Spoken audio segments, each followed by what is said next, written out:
dolls, it's me back with another video. I just wanted to show you guys the curl pattern at its natural state when I wet the clip-ins.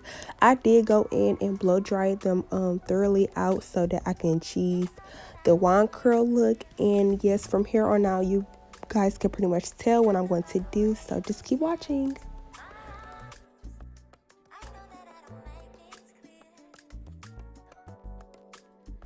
I forgot to mention to you guys, I did go in and do like a braiding method so I could have minimal leave out, won't have to like keep putting heat in my hair.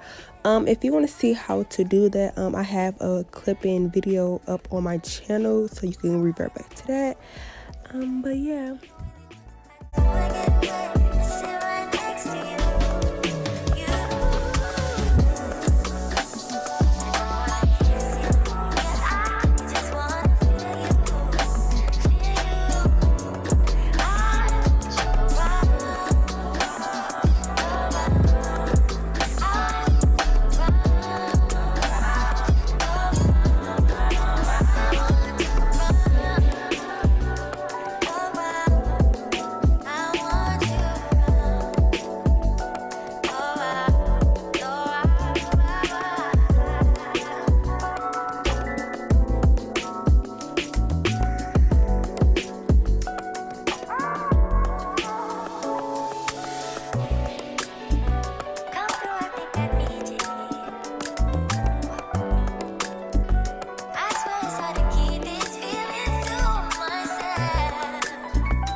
Every minute, man, I swear that she can get it. Saying, bad bitch, put your hands up high, hands up high, hands up high. Tell them dim the lights down right now, put me in the mood.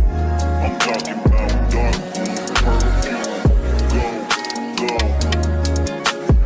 I recognize your fragrance. Hold up, you ain't never gotta say shit. And I know your taste is a little bit high maintenance. Everybody else basic. You live life on an everyday basis with poetic justice. Poetic justice. If I told you that a flower bloomed in a dark room, would you trust it? I mean, I write poems in these songs dedicated to you. When you're in the mood for empathy, there's blood in my pen. Better yet, with your friends and them. I really wanna know you all. I really wanna show you